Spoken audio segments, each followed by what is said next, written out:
Okay, welcome everyone. This is the fourth workshop that we're holding in the series for quantitative data analysis research skills. Thank you for attending. For those of you who came to the previous workshops, you were working with individual level data. So typically at the one row in the data set represented an individual, a person. But today you'll be working with data where you're aggregating data to a geographical unit, so a place or neighborhood or city.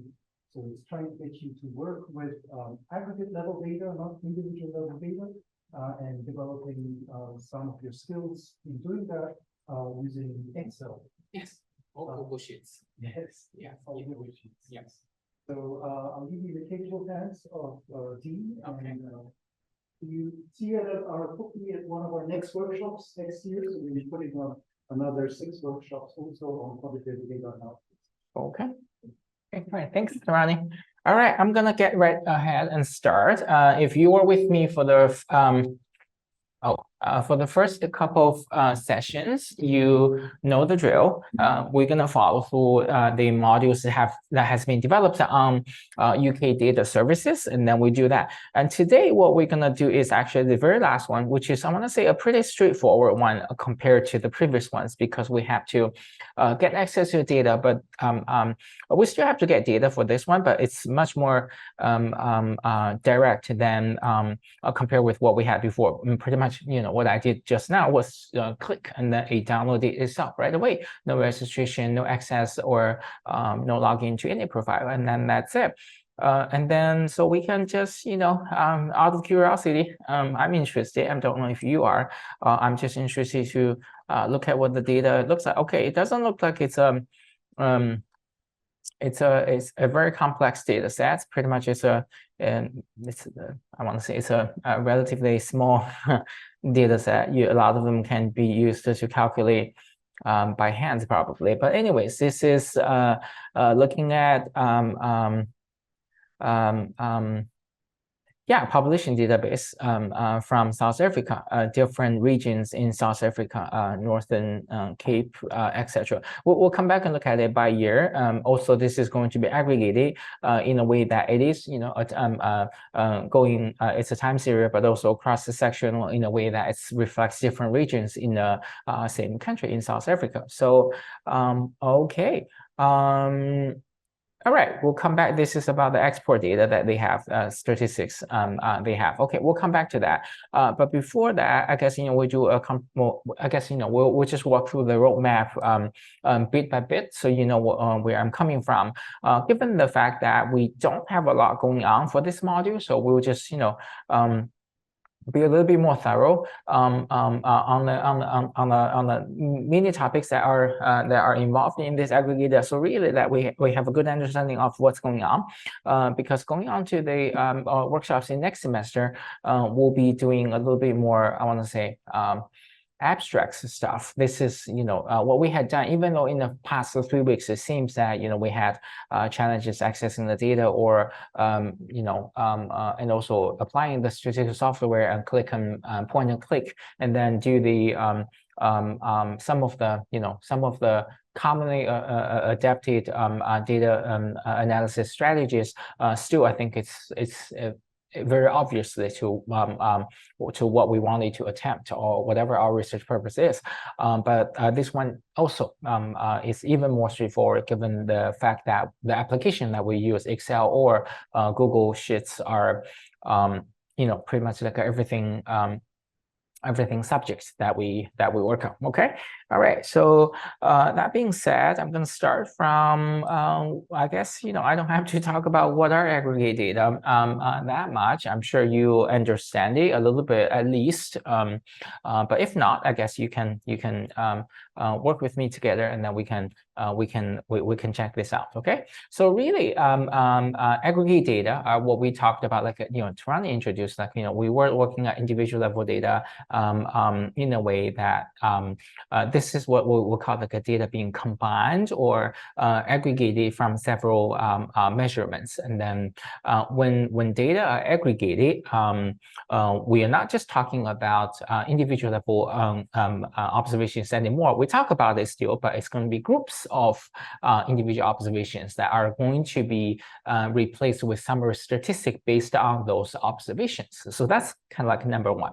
Now, it could be as simple as what we talked about, like counts. Like, for example, if you talk about like the number of a specific group, like for example, women here living in a town or specific region, or figures. It could be, I want to say, it could be that. It could be counts, which is one of the statistical measurements, or it could also be figures. If you look at the average of the entire group, whatever that group you might name it, the mean age of all students, it's all, I want to say, or median price of all houses in the street, etc.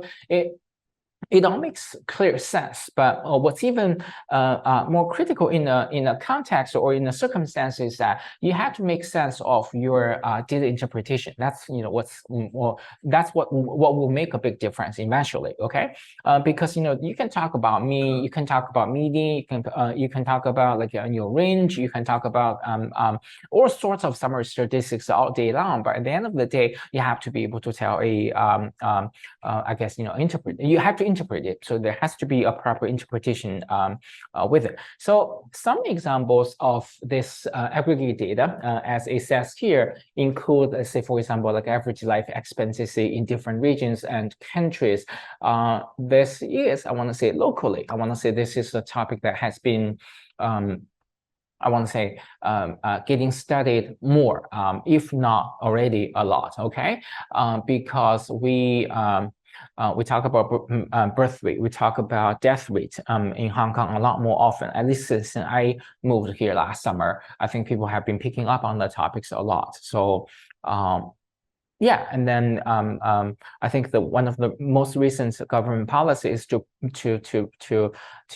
encourage people to have, let's say, additional child in your family household, which is also something I want to say that I haven't heard much in the United States. I lived there 2 decades before I moved over here last year, so I feel like it's something new. So people definitely are talking about like life topics related to life expectancy, birth rate, etc.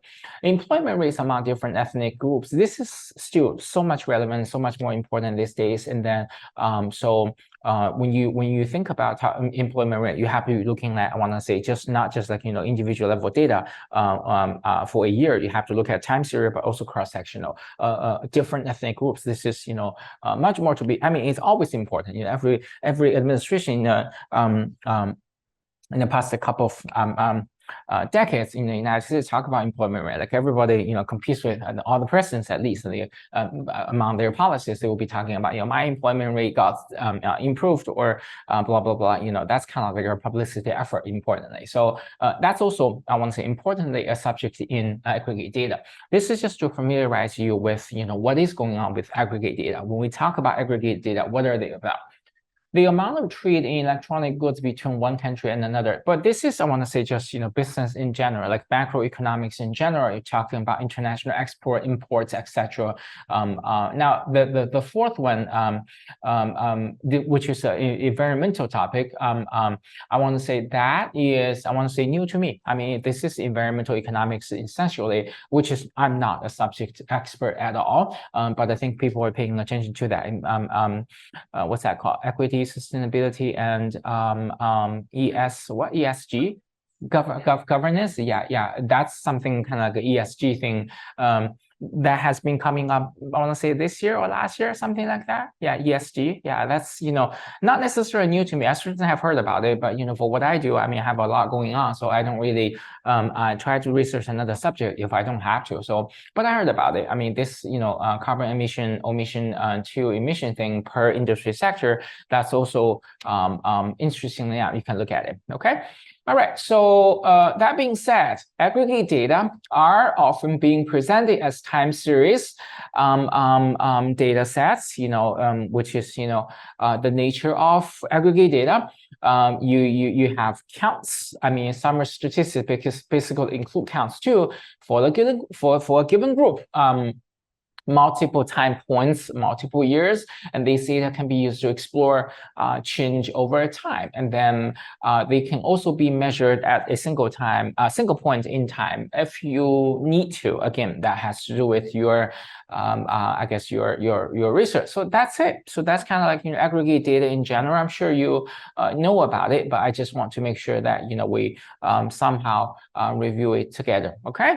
All right. So let's see. I watched the video, but I think it's a little bit long. But I think there are a few great points there. So I don't know if you would actually watch it afterwards. I guess not. So I just take advantage of the time that we've been together at lunchtime to watch it with you. Okay. Aggregate or macro data are data about populations, groups, regions, or countries. Examples of aggregate indicators are life expectancy, employment rates, GDP, greenhouse gas emissions, and census headcounts. What these all have in common is that they are produced by combining data from individual units into single counts. For example, this graph shows the average reading performance score for each country by gender in 2050. Really quick, because this is my subject expertise, not necessarily on PISA, but this is what I study for a living. This is the reading performance. If you look at it, I like to help people interpret data, because I guess that's one of the reasons you wanted to enroll in a workshop like this, is like how you interpret data sets like this. This is pretty much, I want to say, probably this is produced by Stata, I think. I don't know. Maybe this is produced by SPSS too, but nevertheless, this is a reading performance PISA score, performance score measured across OECD countries or many other I don't know the specific components of the countries, but PISA measures reading and math skills of the student who took them.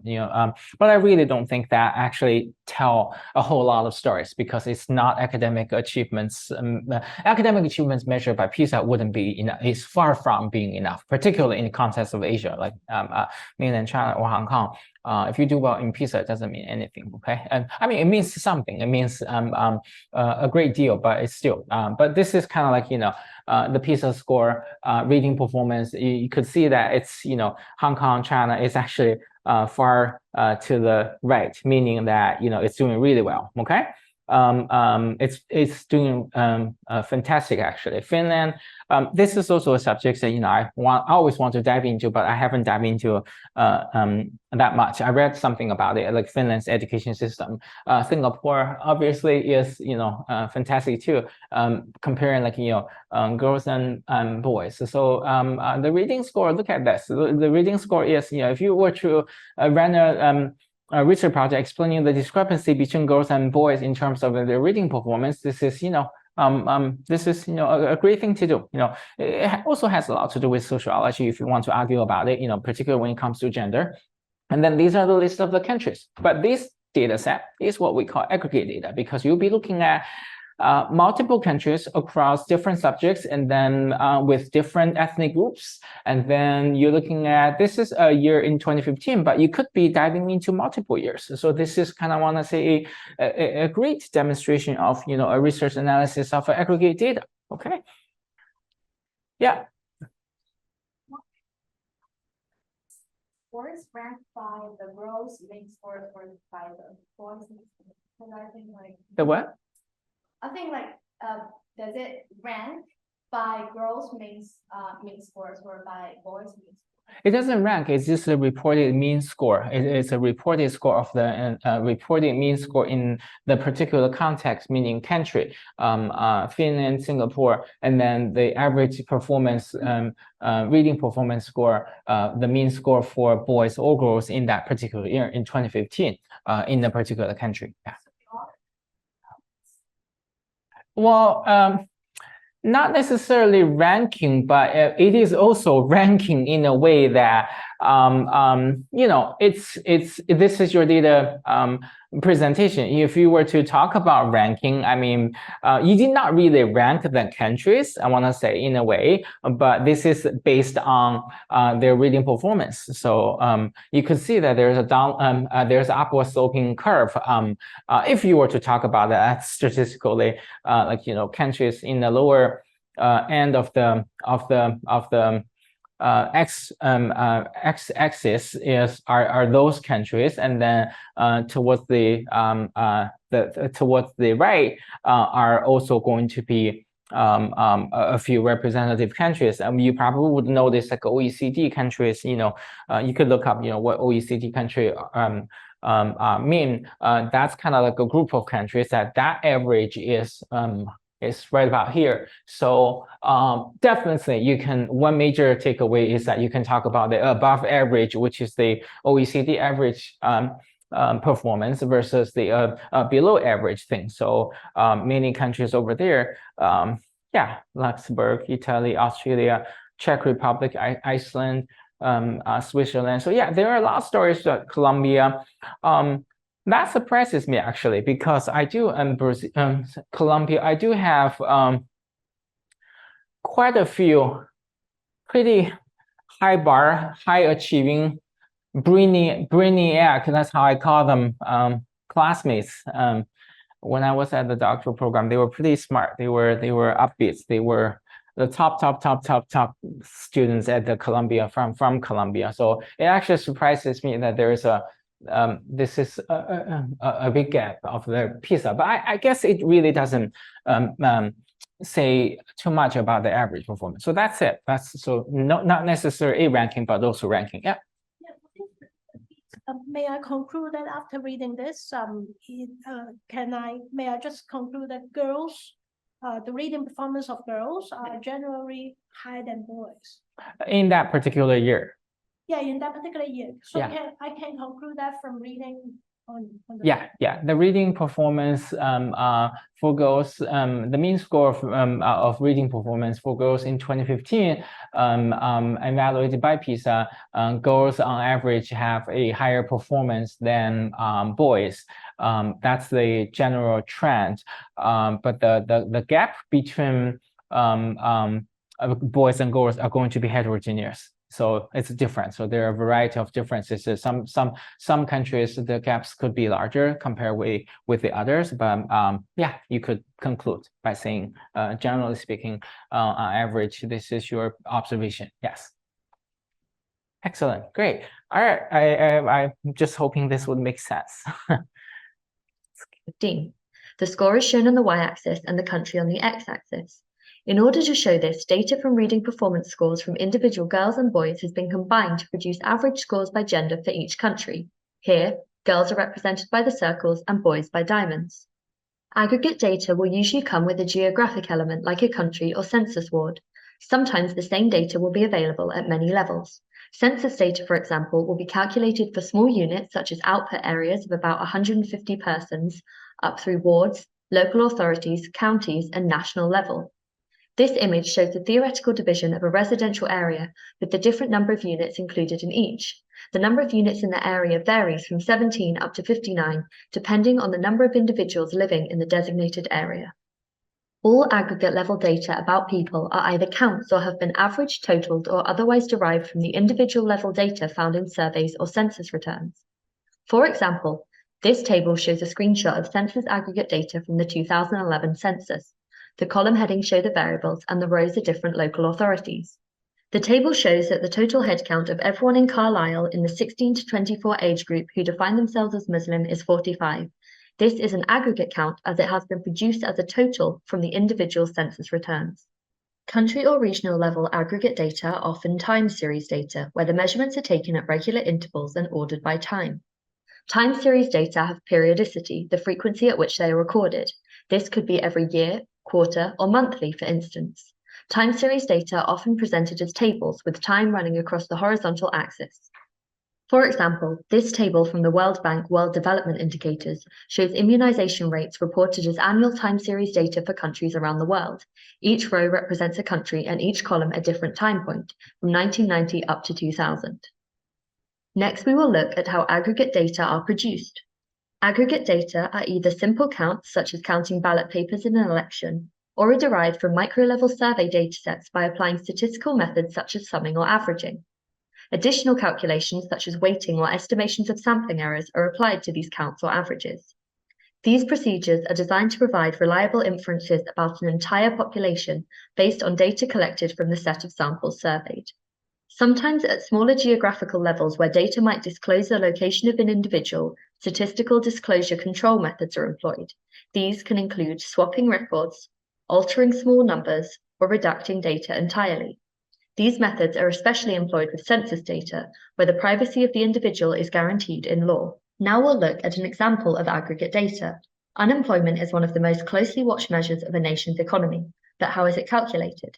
The standard measure of unemployment is the unemployment rate, which measures the number of people who are unemployed as a proportion of the number of people who are economically active. This unemployment rate is derived from survey data. This graph from the ONS shows the UK unemployment rate, seasonally adjusted, for those aged 16 and over from January 1971 to December 2016. In the UK, the Office for National Statistics uses the Labour Force Survey as a basis for calculating the unemployment rate. The Labour Force Survey is conducted every 3 months and interviews around 100,000 people over the age of 16. The images on screen come from the Labour Force Survey questionnaire and show the types of questions asked to respondents about their work. For example, these ask, did you do any work in the 7 days ending Sunday the date, either as an employee or self-employed? And also, even though you were not doing paid work, did you have a job or business that you were away from in the week ending date? Using these questions, each respondent is classified as either in employment, unemployed, or economically inactive. The unemployment rate is then derived from the responses from this sample. So we have seen that aggregate data are data that have been derived from individual level data which are pulled together so larger patterns and trends can be seen. Aggregate data are often data about different groups of people or regions collected for administrative purposes by central banks or national statistical offices.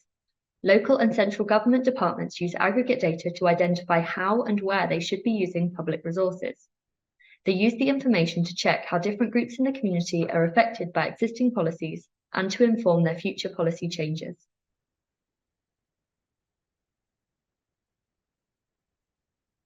Okay, well, I was still thinking about the last thing that he said, shipping policies, which is as professional researchers, I'm sure the majority of you guys who stayed through the series of the workshops, have the tendency to become one of the professional researchers who are going to shape policies. So whatever you do in the future, it's your data or your qualitative or quantitative data or your research outputs or your arguments or your writings, your policy memos, blah, blah, blah, whatever you produce, going to have, I want to say, impact in terms of data and policy for sure. So, but you get into that later. So I'm going to skip those, but let's talk about the what's really fantastic about the UK Data Service is, I'll say that again, I did not know this until I actually started talking with Tirani a few back in I want to say back in the summer. We started talking about running a couple of series workshops, and we're doing experimental thing. This is the first time we're running. I did not know this until very late, and then but I know some of the I know a lot of the stuff that's being talked here. I just don't know this resource. I wish I had known this early, but I picked up those data from resources on my own, from different I guess I have a different training system than this, but this is very helpful. This is I want to say incredibly useful. So I'm actually going to be incorporating this into my teaching profile starting not this year but next year, when I do a little bit more service involved with University of Hong Kong. So I think that's very helpful. Some of the providers of international data, I mean, really, I think you can do with any one of this, even the UK Data Service, if you were to explore it for whatever you wanted to do. If I were to go back to this UK Data Service thing, there's just like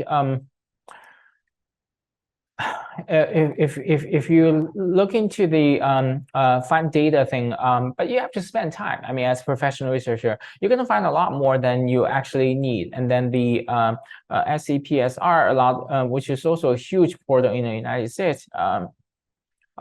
You could also oh, it translates. My goodness, it translates right away. This is house at University of Michigan. Again, I mean, there's just a lot more that's involved here. Lots of data. You wouldn't be able to use all of them at all. It's just like it's a thematic data collection. But I would actually spend time and days and hours, and then just look at this, because there's just like so much. I was talking with a professor at Stanford Business School via email this week, and then he suggests me to look at a data set from after I can show you. I mean, after JD survey questionnaire. And surprisingly enough, the first thing I did this morning was to, this one, the after JD national survey of lawyer careers, because he was looking at attending prestigious law schools. What's the return? What's the economic return? Because you have to invest a lot more than a traditional master degree. It's not just a master degree, it's a professional master degree, but it gets you a lot more. I was looking at this, and then surprisingly enough, I was looking at the a public data set. So whatever you can do now, the public data set is actually submitted to University of Michigan's. This is exactly what we talked about, ICPSR. So intercollegial public, whatever you call the name of that. I couldn't spell the whole name of this, but yeah, this is Institute for Social Research, University of Michigan. I don't think that's how you spells out PSR. I mean, there's a name of that. There's always these acronyms. I'm gonna say that again just to make sure I memorize this. Okay. All right. Let's see. How do you, Inter-University Consortium for Political and Social Research. So this itself, there's a lot, like this data set, for example, in particular, it's there after the JD, this national survey. And with this survey a lot, I can do so much more. Like, I'm going to dive into the most recent data because I am studying the economics of elitism. So I'm going to, this is the data set I never thought about. So I talked with this professor, and then he pointed me to the direction. And surprisingly enough, I was looking at it before I came in today. This is actually what I did this morning.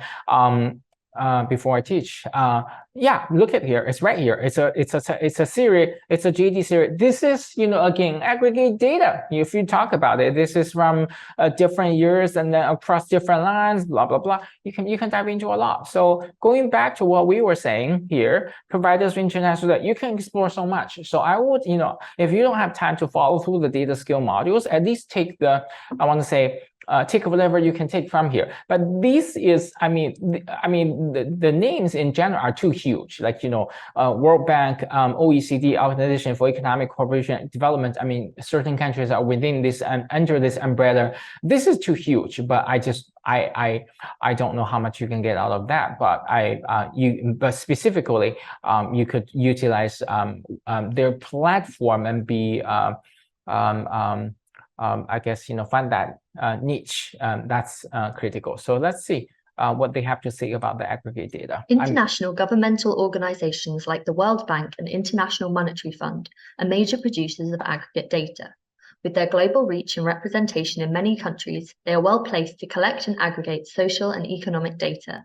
In this video, we'll introduce information about some of the most well-known of these organizations and the type of data they produce. The International Energy Agency, also known as the IEA, covers detailed data concerning greenhouse gas emissions, energy statistics and balances, covering electricity, coal, oil, natural gas and renewables production, along with energy prices and taxes. This chart, for example, from the IEA World Renewables and Waste Energy Statistics 2019, shows the rise and fall of electricity production from solar photovoltaics for a number of countries over time.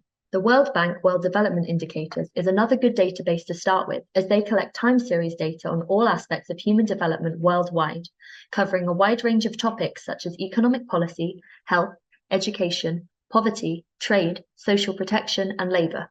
The coverage is excellent, meaning there are data for most countries on most topics. For example, this map uses World Bank data to show the proportion of seats held by women in national parliaments across the whole world. And this bar chart shows the 10 countries with the highest proportion of seats held by women in national parliaments in 2019. The data for both these graphs comes from the World Development Indicators.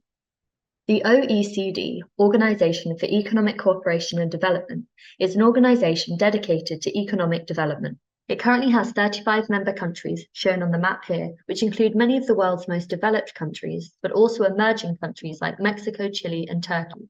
The datasets usually concentrate on these countries, but on occasion they will cover other countries, particularly China, India, and Brazil. The datasets cover a vast number of topics such as economics, health, environment, migration, employment, tax, social, and welfare. Most of the data are country level, but there are some data at smaller country regional level. Here we have data from the OECD Quarterly National Accounts Database, showing gross domestic product of a select group of countries by quarter year reporting for 2019. The International Monetary Fund, IMF, published data on national accounts, trade, balance of payments, and government spending for most countries. Collectively, they provide a global picture of economic development and international trade. For example, this line graph from the IMF International Finance Statistics, March 2020, shows the price of gold in US dollars from 1965 onwards. The International Labour Organization is a United Nations agency whose mandate is to advance social and economic justice through setting international labour standards. The ILO's international labour standards are broadly aimed at ensuring accessible, productive, and sustainable work worldwide in conditions of freedom, equity, security, and dignity. ILOstat is the ILO's online data portal, which allows free and open access to labour statistics such as labour income, child labour, union membership, and safety at work. For example, this image showing the working poverty rate indicator data shows the countries and age groups working at the lowest wage rate. This video has shown just a few of the key global socioeconomic data providers, and links to other organizations that provide aggregate data can be found in other units in this module. Okay, so you can explore further later on from each and every one of the organization. OECD apparently has 35 countries. China is not, China, India are not included, but China, India are definitely being discussed a lot more. Education was not a subject listed as what they talked often, but definitely it is also one of the most, I want to say, frequently discussed topic within the umbrella of OECD for sure. Just so you know, but I guess this comes out of practice, so and then you know about it. Okay, so yeah, I guess we'll take good use of the lunch time with you by looking at the videos together, and then we can exchange information. I guess that's what we wanted to do. So census is another critical channel where it will provide us with extremely rich set of aggregate data. True, but you wouldn't use all of them again. So I'm just adding my opinionated personality in the presentation, but I guess some of them could be helpful to you because you're also doing research on your own. So this is a lot of aggregate data, population, their characteristics for sure, but you have to be careful what you select and what you wanted to research. You couldn't do everything. Okay, eventually you're only going to do a little bit. So census, you do a survey at a fixed point in time once, and then most countries in the world will hold censuses, and then this is kind of like the history, what's going on, dates to a very long time ago. A census is, even what does the word, the origin of the word census, I think you can read about it. But anyways, in the UK, it takes place every 10 years, and then count everybody in the country on census night. And then I guess, every country, I don't know this, but this is the, that's kind of like how UK does it. In the United States, I think it's also every couple of years, maybe. I mean, I got census surveys in my mail all the time. I would do them. I don't do them every year, but I guess, guess, I will do them when I feel like I wanted to do it or I have the extra time to do so. But this is kind of like the background. But whenever what you do, you wanted to be sure about it. But there are a lot of great information about it, about a census. They cover demographics, households, and socioeconomic. So that being said, a lot of research questions can come out of those keywords. If you have done some research and thought about what you're doing, I think this is going to be significantly helpful for you to think about what questions you might want to generate, because each one of them tell a lot of stories about me. Like these are time variables like age, sex, marriage status, region, ethnicity, etc., language. I don't know about that. Passport, which means the country of origin, their citizenship status, etc. I mean, all of them. Any of them can be used interchangeably. I mean, these variables like being a dependent variable, independent variable, etc. But economic activity, different ways of talking about it. So these income, sexual orientation are not covered in census because they are I guess sensitive topics or confidential information. So but there are other ways to get data on those. Okay, so that's it. So that's kind of like it's a census, and then variation in census data, as you could expect. I mean, there will be different interpretation of the questions, and then you may have status change from year to year. So it's going to be a very messy process to process data that comes from census, but there are ways to deal with it. Census in other countries, talk about in the United States. Also, it's also carried every 10 years. So maybe I did other surveys that are not census, but also every 10 years, and then. Yeah, so Census Bureau, the data are entirely available online, but I actually, I guess, never directly use the data from U.S. Census Bureau, okay? Netherlands, and then Census EU countries, and then mainland China has a lot of information going on too, different data sets, so you could look at that too. I mean, I just never looked into it, but there are a lot of different resources of data. So where to find them, all right? Where to find them. So this gives you the direction. This gives you the direction of to find data on Enter UK Data Service, and then international data provider. You could actually click on those two, and then they will lead you into where to find data from international organizations. Okay, census aggregate data, specifically census aggregate data. If you go into specifics of this, you could actually I guess spend time on this and then look for stuff from that U.S. Census Bureau, etc. Okay, so that's that. Now, knowing what is aggregate data, knowing the key aggregate data providers now moves on to what do we use aggregate data for? Okay, we already talked about it. We said we're going to use aggregate data for doing research, but let's look at some specific examples that we use aggregate data for. So we have a good understanding of if we have access to the data sets, the aggregate data sets that we wanted to have, and then what are we going to do with that? Instead of like looking at one question only, are there additional things we're going to be doing together? We talked about data which is going to impact policymaking, but how is that going to happen? So aggregate data has many users in research and for gaining understanding of the world we live in. I guess that's the, I want to say, the high level interpretation. In this unit, there are two examples that I wanted to share with you. Okay. I guess now I want to share with UK Data Service, want to share with us. I think I wanted to share with you too, to look at it together. So if we use census as a tool for policymaking and public spending decisions, so we talked about it, looking at data and how is that going to guide us for making policy relevant decisions. This is one of the, I guess, simplistic version of the demonstration, but it doesn't tell the entire story, but I guess it tells us something. So this is the case. So we're looking at the census data. We use that as a key tool for evidence policy making. I guess in any country, in the UK, it says the census is created primarily to help inform public spending decisions at a local level, national level, it's also the most completed survey from micro data points, meaning individuals and households, and then so researchers who want to understand, I guess, bit of the aspects of the society, then you would be able to gain contextualized information from the variables and then survey results from this for sure. So, all right, so let's hear what people have to say. I guess, a professional researcher have to say about the census, how census is used to help direct spending for I guess, for the policy purpose. You wanted to the resources to be equitably distributed.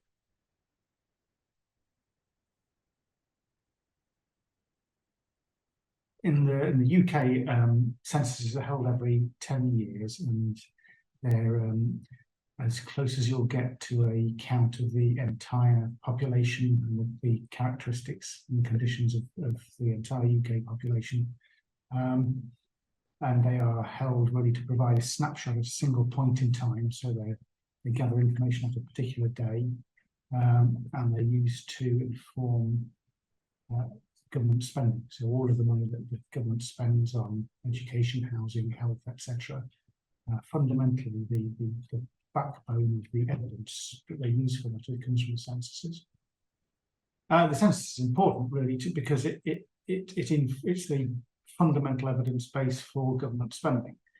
Because without censuses, you really have a very piecemeal and incomplete picture of what the characteristics of the population are. I mean, particularly if you're looking at national policy for education and health, you need to know areas which are doing very well, or areas which are underfunded or under-resourced, and so that you can direct your spending to try and provide equitable cover across the country. Primarily, the fundamental reason for having censuses is to inform central government spending, but obviously censuses is an enormously valuable information resource for other users. So local governments use it to inform their spending at a local level, and it's used a lot by academics who are doing research on trends in the population's characteristics, and can be used all the way through, from business through charities, for anyone who wants a picture of what the characteristics of the population are in order to make plans or inform their spending or inform their development of new shopping centres, this kind of thing.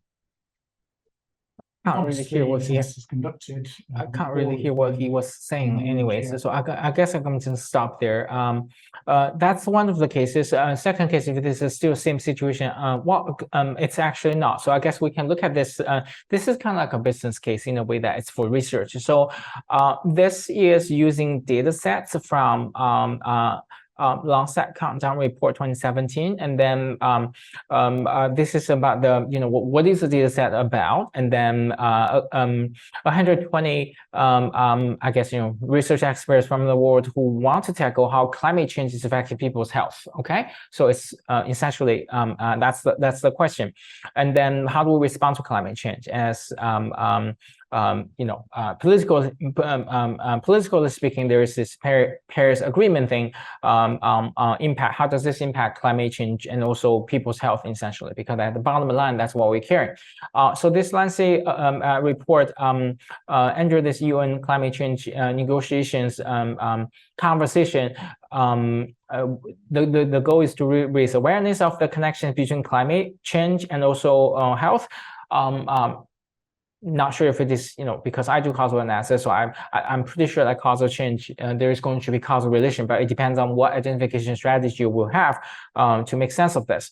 And then demonstrate how activities to mitigate climate change also have significant outcomes in addressing global health challenge. This is going to be, I want to say, a causal analysis for sure. Looking at what specifics can be done. It could be experimental. I mean, these days people do a lot of random control trials, but you have to have resource and also money and time and also network resources to do this kind of things. But anyways, let's see what they did. data and methodology. This is again from 2017. There's time series data from International Energy Agency on carbon, oxygen, 2 emissions.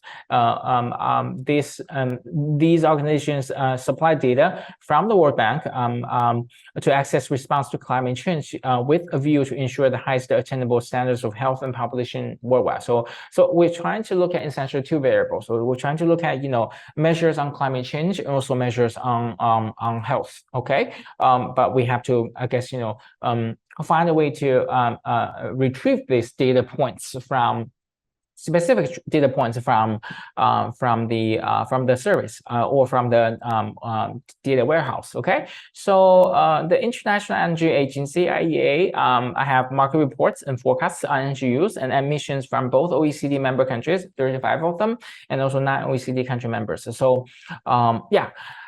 All right, so these are the report is derived from country-level estimates of the installed capacity, fuel consumption, power generation, mix of energy use and emission factors are used to derive estimates of energy-related air pollution.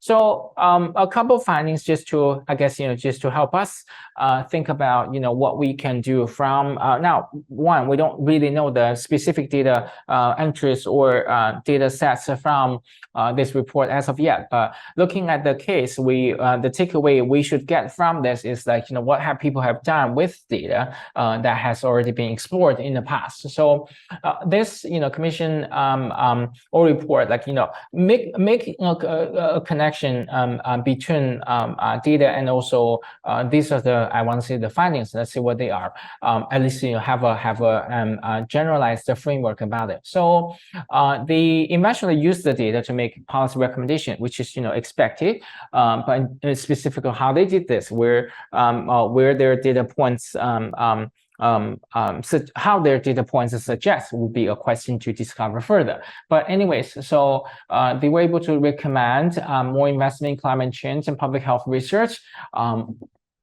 I'm sure they find positives. That's how they were able to do that. Phase out coal-fired power. So I guess there is going to be a variable about that, indicating that it's either one of the outcomes is going to be a negative impact on that. Encouraging sea-level low carbon transition, this might be measured on a specific outcome variable that shows with sea-level low carbon transition increasing that is going to be a positive relationship at least, or it's going to be a causal relationship. I don't know, but I think this is one of the ways. But if it is just, I want to say non-causal, but they may be just a suggestive evidence. It couldn't be like, I want to say a real recommendation, or it doesn't have, it wouldn't be able to scale itself up.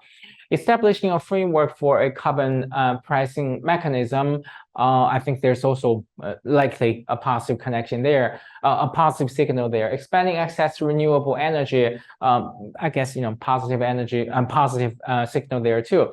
Adopting greater international collaboration between ministries of health and other government departments. I guess this can be not necessarily inferred from data points. This could be a second layer of inference from one of these positive, I want to say, outcomes. They could say that, hey, if we want to be able to, expand access to renewable energy and also encourage city-level low carbon transition, then listen, we need collaboration between different government agencies, like Ministry of Health and other government departments. So summarize, this is, this sounds so fancy. House of Lords debate in December 2017 on climate change and public health received a lot of media attention. I mean, I guess that's, every single researcher would actually hope their voice could be heard too in the media. That's, I guess, one source of the motivation too.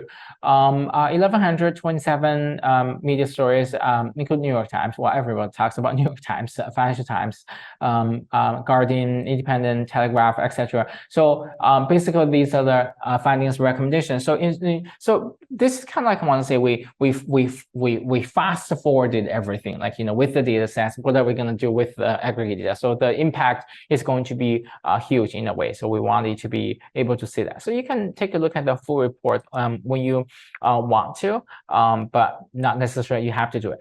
These are going to be pretty easy, I want to say.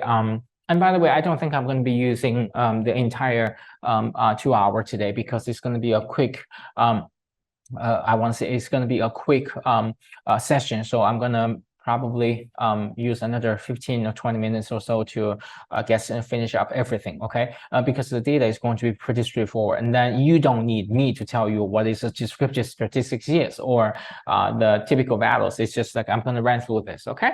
So I won't keep you too long for today, okay? The summary statistics, these are basics of your statistics class, okay? Mean, median, mode, count. If I teach you this, you're gonna hate me, okay? The mean and max, but you again, these are, even though they are very simplistic concepts, but that's as a professional researcher myself, very sophisticated trends, I still find understand what are the takeaways from count, maximum and minimum. It's not easy, okay? It is easy by looking at the numbers only, but if you're going to make inferences from those statistics, that's going to take a much long time than just to look at the data and then call it a day. That's it, okay? For example, the question you asked me, the girls and also the boys, the PISA score on reading in that particular year, we can write one paragraph about it, but you could also write 2 paragraphs about it, because you can look at, the circumstantial situation when the PISA score was being produced in a certain specific country. In that year, what happened? Are there any I guess, situational change, obviously it's a cliche to use the example of COVID, but, things like that in a particular context, what would be the thing, right? And Finland, people talk about it all the time. I think, I just haven't felt motivated enough to explore, what's good about, I'm sure there are great practices in Finland, but, living a busy life, everybody does. I just never looked into it. I heard about Singapore for sure. After I moved to Hong Kong, I began to look at the K-12 education system in Hong Kong too, because I have a child too. In a couple of years, he's gonna start school. So I don't know. I feel like the competition is fierce in any country, but I begin looking at the interpretations of the, what the data points are telling me, like early childhood education, which is, not what I'm studying, but I'm looking into it. I saw numbers coming from everywhere, different resources, aggregate data for sure. But what am I making out of the data? Does the data tell you everything? Absolutely no. So does the data tell you something? Yes. So you have to be able to be very careful with, what this tell you. And also, even like I said, the OECD average, again, going back to that data, there are OECD countries and non-OECD countries, but what's the criteria to be included in OECD country? You have to think about that, okay? They did say that, China, India are not part of the OECD countries, but, why are we talking about China, India all the time, okay? Because, yes, for the sake of what I'm studying, China and India are the 2 largest countries sending students to the United States. Each year, last year alone, there are like 1.2 or 1.2 million international students studying in the US, and then 500,000, close to half, a little bit more than 500,000 are pursuing studies at graduate level, and then I forgot the specific stats. I think I want to say 35% something coming from China alone, and then the other 20% coming from India. I could be wrong on that. Don't quote me. This workshop is also recorded, so I need to be careful with the data. But I think, yeah, but China and India are the 2 largest, and then think India surpassed China last year for the first time. China was the largest source of countries sending students to the United States. So what do those data tell you? Difference between max and mean is called the spread. Like, each of the data we observed just now, looking at the OECD, the idea of how dispersed the data are. So you have to look at those, okay? So this is kind of, I want to say, simplistic, demonstration of median mean income in the UK, but this is, I want to say to you, kindergarten, so I don't have to show you any of this. You could do so yourself. But this is an activity that you could do, producing summary statistics in Excel. Well, let's just because we are here, let's just watch it and see how people do. You probably already know this, but let's, we're already here. It's not going to take us too long. So let's just, and then we are about to finish. So let's just watch it. Okay. In this video, we will use Excel to produce some basic summary descriptive statistics for an international time series aggregate dataset.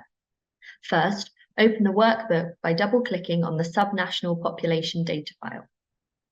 The datasheet contains the data from the World Bank Subnational Populations Database, and it shows the populations of South Africa's 9 administrative states changing over time. Summary statistics are used to describe the basic features of the sample and the data values, such as how many data points there are and the spread of the data values. We will first look at the mean for state population by year. The arithmetic mean, or simple average, is calculated by adding up all the values in each series and then dividing by the number of values. Excel has a function average that will calculate the mean for you. So let's start with the earliest year. We will fill in the mean by clicking in the cell we want to calculate the mean in. In this case, this is the mean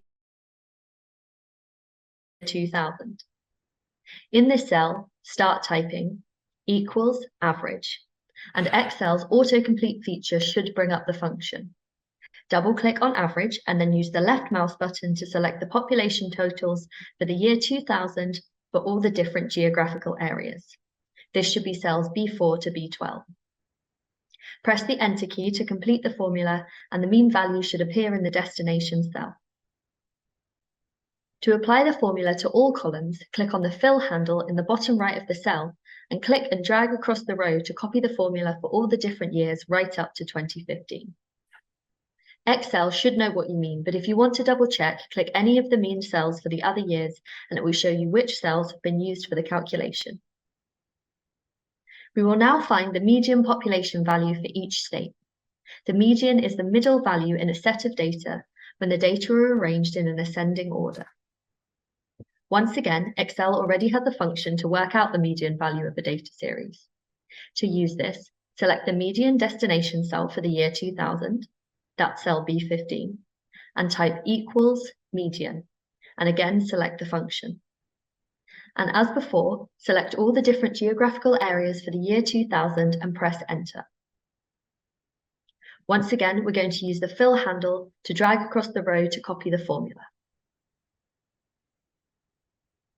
The next 2 rows on the datasheet are for the maximum and minimum values. You can complete these rows just like you did for the mean and median before. So here's the minimum.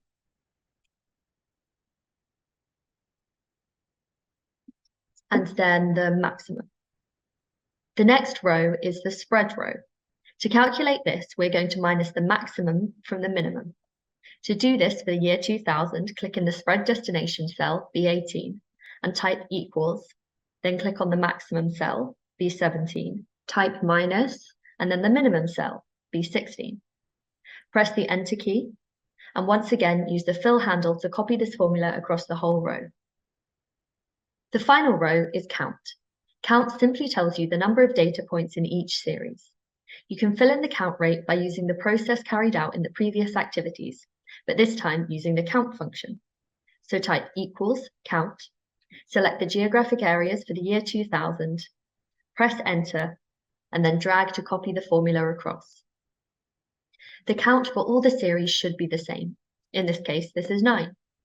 Carrying out the count is a basic way to check for missing values and just to show you that the data has been entered correctly. If the counts were different between the series, it would alert you to the fact that there are some missing data, or perhaps we are comparing different series. You should now know how to calculate summary statistics in Excel.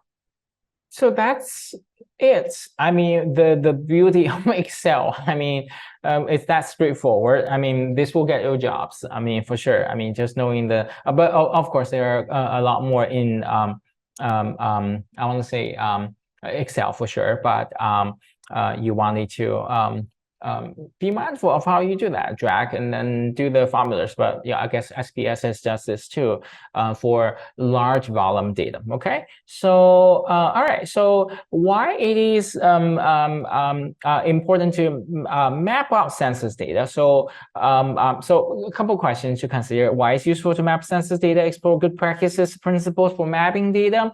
or what does the mapping data mean, or how to produce a chronopleth map to represent sensor data. So I guess, good, bad about it, but let's, dive into examples and see what they have done. So this is an example.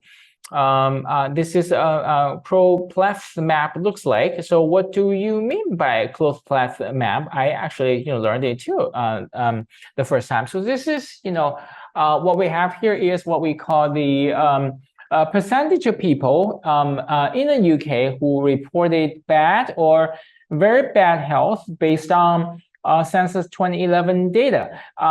Its key features are described below. So this is, I wouldn't call it a fancy data, but it's a very informational data. And speaking of, you can produce, not necessarily exact identical maps like this using Excel.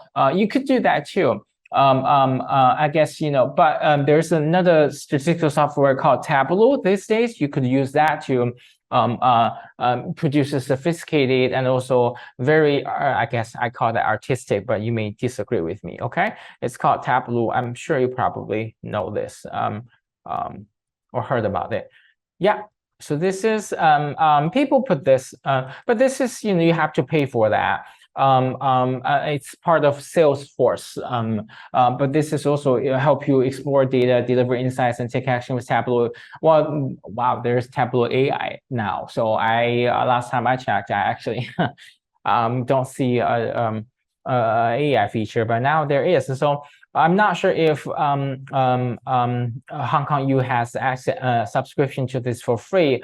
But I got access to it from another organization. So yeah, just so you know, this is, another thing you could help do that. So anyways, this is showing percentage of people with bad health and looking at different colors. And then also each color, I guess if each level of color shows the different statistics, okay? So these are the takeaways from the UK. And then a couple of things, but you really, I guess, looking at the different shades, it tells you a different story. Like, it says it's a meaningful title. I guess I buy that. Those local authority level data showing the percentage of people in the UK who reported bad health, but I guess it could be shortened, because this is too long. And then the shades in each area indicate, it gives you a sharp observation of, you could put this in a table for sure, but this is more visualized in many ways. Percentage of people who reported bad or very health in this data, darker the shade, the higher of the level of bad health, vice versa. And then the scale indicates the level reported bad or very bad, represent each shade of the data map. That's the interpretation. The boundary between shaded areas, local authorities are to scale, representing the size and shape in real life, or usually shown on maps of the world. So, well, you have to use QGIS to help you create, a map as such, okay? Excel would help you create, a table reflecting the specific data points, but not necessarily as pretty as this, okay? All right, so this is another example of the percentage of children who have received the DPT immunization in 2019. DPT is sophisticated, diarrhea, pertussis, or whooping cough, or tinnitus. This is again health-related immunization. So this is again another map being produced. But again, this is you could produce this using QGIS. Okay, and you can check that out because that's new to me as well. I won't pretend that I know already. But again, this is a good example of this. You could look into it. So the but also, like I said, you could produce table. So here's the thing. You could produce a table, like a map of the data using QSIS. You could also use Excel to present this. So This is, but first of all, you need to have data for this, okay? Percentage employment people for boundaries and mass data, and then can join these two types of data together. So this is an example of how you actually present the same data set differently, okay? Each row of the table has a code for each local authority. Each shape of the map also has a code. There has to be a way to create a map such as this, represent local authority, and then we're using this local authority from the 2011 census. Boundaries do change over time, so you need to ensure that your data map are using the same geographic code. Codes. By matching the code, you can join the data and boundaries together. All right, so this is kind of like showing you how do you keep the data sets consistent in two different systems. Normalizing the data means using a ratio, a percentage or rate, so that comparisons between areas are meaningful. Okay. For example, if you show a map of employment people by area, a percentage of people who are unemployed would be more meaningful than a count of unemployment people. If you only use a count, if you only use the account, areas with a larger population would always be higher. And then that would reflect areas with a higher population rather than areas with higher unemployment. Okay. The third point to notice is that choose the number of classification. Going back to this is normalized the data. Yeah. I guess you would do so differently. Now let's look at what does number of classification mean. So classification is the groups that you divide your data into. Each group has a different color and shade. You need to choose how many classifications, meaning like how many different types of shades to do so. The more classification you have, the more variation there will be in colors and shades. There will come a point when it becomes hard to read. So you don't want to have like 20 shades. You don't want to. So basically, that's going to be the scale or the range is going to be a judgmental call you have to make. Okay. The more it doesn't mean the more variation the better, or the less variations the better. Again, it depends on. For example, age group, it really depends on, you're looking at people people like within a 5-year age range, or or so. But they are hard to fast rules on how many classifications to use, and it all depends on your needs. But 3 to 7 classifications quite normal or common.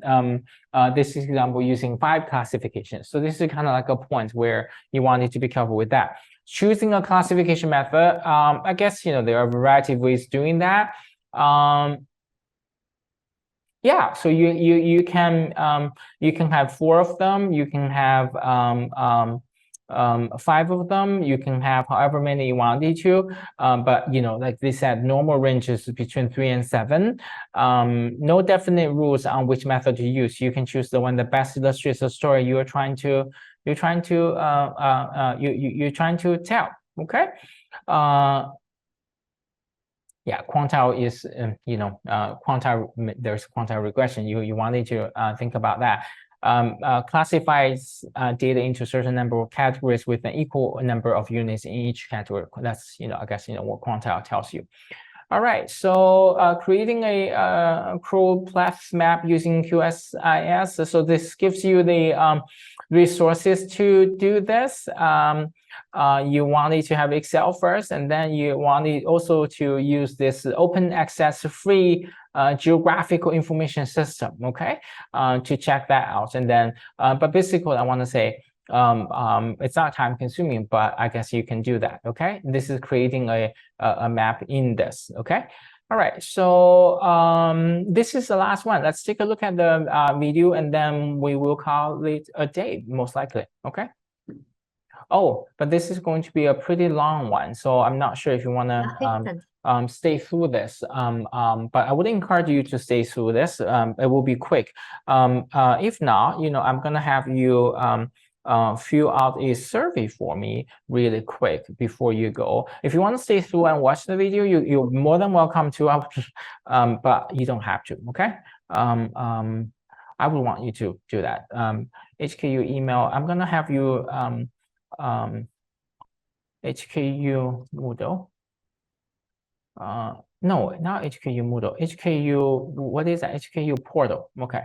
I'm still getting confused with what I have. Okay. Ding He. I think I remember my password. Yes, I do. Okay, excellent. Never. My email. Click here. Always allow. Help us with the survey because it's going to help us. And this year we have a few of you who came, which we are very thankful. But next year, hopefully, we'll have more people join, and then we're gonna, incorporate this into actual master classes.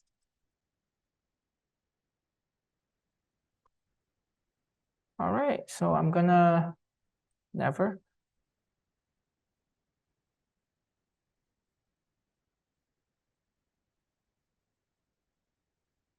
This is it. This is the code. This is, let's see, this is the code.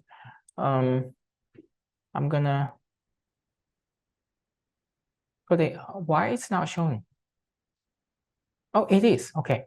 I'm gonna enlarge it. If you could actually scan it and then fill a quick survey for us, it will be highly appreciated, okay?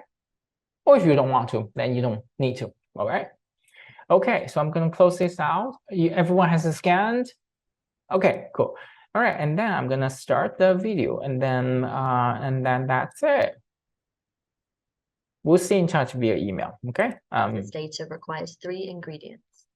Firstly, census data for a given set of geographic areas, such as local authorities, wards, or super output areas.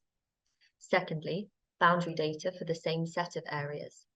And finally, mapping software, which brings these first 2 elements together so that the data can be mapped. In this video, we'll show you how to use QGIS to create your own choropleth map, which will show the percentage of those with bad or very bad health in each local authority within the United Kingdom. The first step in creating our map is to download our census data.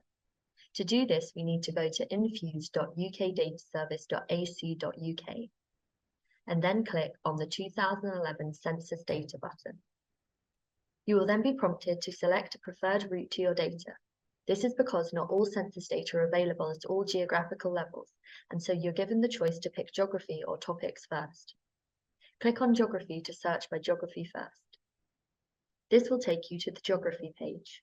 In this step, we can pick the areas for which you want data by using the plus and minus buttons to expand or collapse nested areas. We would like all local and unitary authorities in the UK, which in Infuse are referred to collectively as local authorities. Now, check the tick box next to local authorities under England, Northern Ireland, Scotland, and Wales. Then, scroll down and click the Add button at the bottom of the screen. A summary of your selections will now be displayed in the Selected Geographic Areas box. Now click the Next button. This will take us to the Topics page. Census data comes in predefined topic combinations. These can be found in the grid. On the left-hand side of the screen, you can also filter the list. Scroll down and select General Health by ticking the box. You should now see just one topic combination for General Health in the central pane. Click on Select in the bottom right of the General Health box. This will take you to the Topic Overview page, which gives an overview of the topic we've selected and the unit for the topic, which in this case is for persons. Now click the Next button. This will take us to the Categories page. Under General Health, tick the checkboxes for Total General Health, Bad Health, and Very Bad Health. Then click the Add button. A summary of your selections will now be displayed in the box under Selected Category Combinations. Then click the Next button. This will take you to the download page, which provides a summary of the selected category combinations and selected areas for the data you've selected. Click on the Get the Data button. Then click on the Download Data button and save this file to your working folder. This is the folder where you will keep all the files you are using to create your map. The data we downloaded from Infuse is in a zipped folder, and so we need to extract the files. The exact method you need to unzip your data will depend on your unzipping package and your computer setup. For example, on a Windows PC, you can do this by right-clicking on the folder, clicking Extract All, and then Extract. The folder should then open, and we can see that it contains 3 files. The citation file in RTF format simply tells you how to cite the data. Then the meta file. This file gives you further information about the data you have chosen. It includes full definitions for the components of your topic combination. Finally, the data file in CSV format. This file contains the data that you have chosen. Double-click to open this file. We now need to edit this file to make sure QGIS can understand it. The second row shows the full category titles, but we're going to abbreviate these for ease of understanding. Click in cell F1 and type very_bad_health.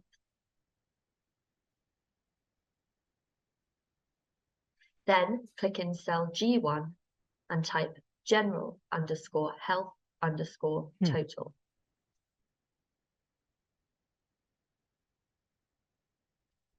Finally, in cell H1, type bad_health.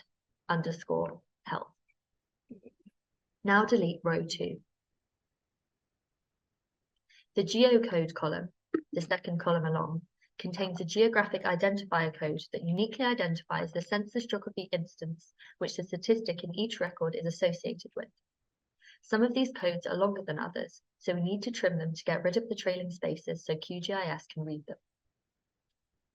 To do this, click in cell I2, type the function =trim, brackets, B2, close brackets, and press enter.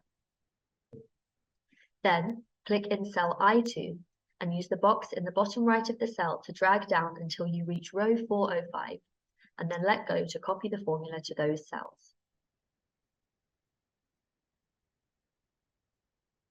Right-click and select Copy. Then select all cells from B2 to B405. Right-click, hover over Paste, and then click Values. Now delete all the cells in column I. Visualizing the data by the total count of people in bad health may not be entirely useful on its own because it does not take into account the population of each local authority. When we come to map the data, we will need to use a proportion. So let's create 2 extra columns. First, click in cell I1 and type bad_very_bad_total. Then click in cell I2 and type =F2 plus H2 and press enter. This is going to sum the totals for both bad health and very bad health into one total. Once again, drag the box by the corner to duplicate this formula for the rest of the column. Now we're going to calculate what percentage of those who answered the health question said they were in bad or very bad health. To do this, click in cell J1 and type bad_very_bad_%. Then in cell J2, type open bracket I2/G2 close bracket *100. Press enter and then drag the box by the corner to duplicate this formula for the rest of the column. Save the file. Now we need to download the boundary data. To do this, start on the UK Data Service homepage and then click on Learning Hub. Scroll down and click on the link for Census. This will take you to the Census page. On the menu on the left, click on Census Boundary Data and scroll down until you reach the Obtaining Boundary Data section. Click on the first link for Easy Download. Under the Boundary section, click on the 5th tab, Infuse United Kingdom. Then under Infuse 2011 Geography, click on Infuse Local Authorities 2011.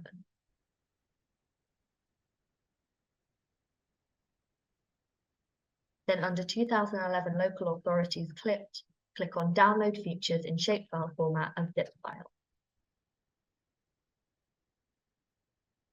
This will start to download the boundary dataset. Save the zip file to your computer in the working folder you created earlier.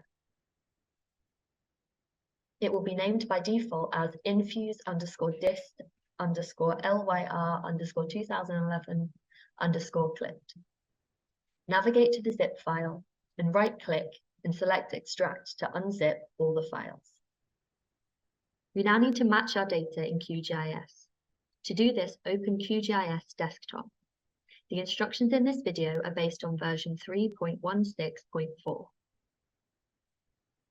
QGIS defaults to displaying data using a global coordinate system. To avoid complications before opening any of our UK census data in QGIS, we will tell it to display data using the local British National Grid projected coordinate system. At the bottom right-hand corner of the main QGIS window, the coordinate system will currently be set to EPSG 4326. This is a shorthand code for the global coordinate system WGS84. Click on EPSG 4326. The Project Properties CRS dialog box will open. In the filter box, type in British National Grid. Then under Predefined Coordinate Reference Systems, click on OSGB 1936 British National Grid, EPSG 7405, and then click the Apply button followed by the OK button. The status bar should update to show that the default coordinate system that QGIS will use to display data has now been set to EPSG 7405. Then click the Open Data Source Manager icon. This will open the Data Source Manager dialog, which allows you to add datasets to QGIS. From the Types of Data list on the left, click on Vector, and then click on the three dots. Browse to the boundary.shp shapefile data that you downloaded earlier, and click Open and then Add. Then click Close to close the Data Source Manager dialog. You should now see an outline of the UK. We have added the boundaries, but now we need to add the aggregate data that we downloaded from Infuse. As before, click the Open Data Source Manager icon. This time, from the Types of Data panel on the left-hand side, click on Delimited Text. Click on the three dots and then browse for the edited data file you saved earlier. And make sure you have CSV selected for the file format. Also, make sure that under Geometry Definition, No Geometry Attribute Table Only is set. Then click Add, followed by Close, to close the Data Source Manager dialog. We now need to join these two layers together. Double-click the infuse_dist_lyr_2011 clipped layer in the layer box on the left-hand side. Then, in the left-hand pane, click Joins, and then tick the green plus symbol. Select geo_code as the join field, and geo_code as the target field. Click OK, then Apply, and then OK again to complete the join. If we click on the Open Attribute Table icon on the top menu, it will allow you to see all of the data in table form. The geocode fields in both tables are identical, and this is how QGIS knows which local authority boundary belongs to which local authority data. Now we're going to create our choropleth map in QGIS. First, double-click on the infuse_dist_lyr_2011 clipped layer in the left-hand panel. This will bring up the Layer Properties box. In the left-hand panel, click Symbology, and you'll be given a few choices. In the drop-down menu, click on Graduated. The color ramp picker allows you to choose the colors to be used to represent the percentages, and you can change this if you wish. We can now select the data we want to be displayed on the map. In this example, I have selected data_GENHEA_unit_bad_very_bad_percent, which is the column with the percentage of those with bad or very bad health we calculated earlier. Now click on the Classify button and you will see that 5 classes appear. the number of classes can be changed, but it is recommended to stick between 5 and 7. The Mode drop-down box allows you to specify the classification method that will be used to classify the data. There are a few options, but we would recommend using natural breaks, brackets, Jenks. So I'm going to select this now. We can also check how the classification is performed by examining the distribution of the data as a histogram. To do so, click on the Histogram tab and then click the Load Values button. Change these options as you wish, then click Apply and OK. You will now have a map looking something like this.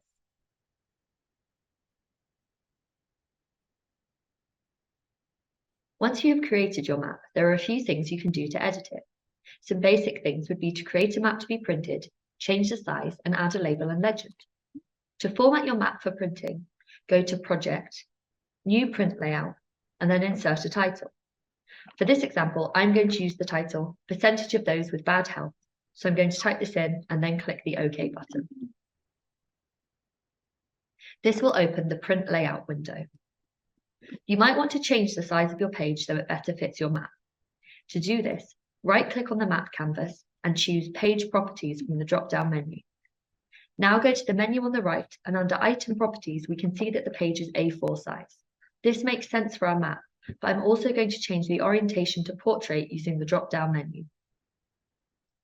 Once you have the page set up how you like, you can insert the map by clicking the Add Map icon on the left-hand toolbar. You can then click and drag to place the map.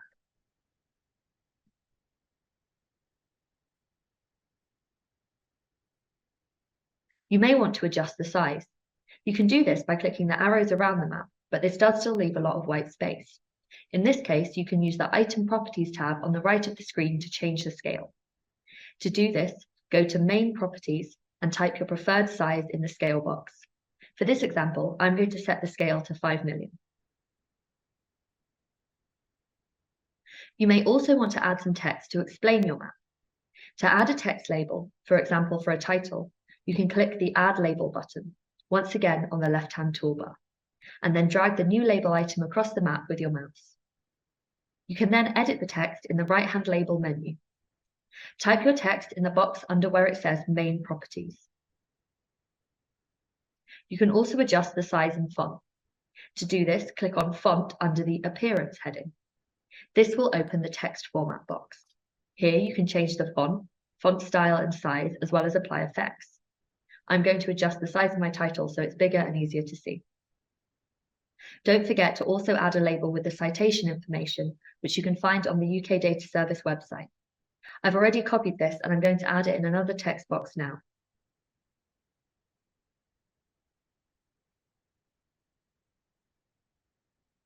Finally, you may want to insert a legend. To do this, click the Add Legend button on the left-hand toolbar and drag the legend across the map with your mouse. You can once again modify some aspects of the legend using the options in the right-hand pane. You can then save your map as a project for further editing by clicking on the Save icon in the top left. Or if you're happy with your map, you can export it as an image, SVG, or PDF file. You should now know how to create, edit, and produce a map in QGIS using aggregate data. All right, so that's it. I mean, there's pretty much, like, honestly, nothing else I wanted to share with you, but I'll be honest with you, that creating map thing is going to take, I want to say, 2 computers, one to watch video, step-by-step, pause, do a step, pause, do another step. That would be me. Okay, I don't know about you, but I would have to do it. It's going to be much more sophisticated, which is something, again, like, we're doing a trial thing for the workshop this year. When we run it next year, I think, you know, we would have to seriously divide this into modules and modules and modules to do this, because I don't think this is going to be a straightforward thing that everybody can do this in one setting. Okay. All right, so, or I have to change it to something else that might be more feasible. But this type of map would be a dedicated and sophisticated project. Okay. All right, folks. So thank you for coming to attend all the workshops, and then for being here. And then I guess, you know, if you have questions, just reach out and ask. If not, I will just let you go. Okay. Thank you.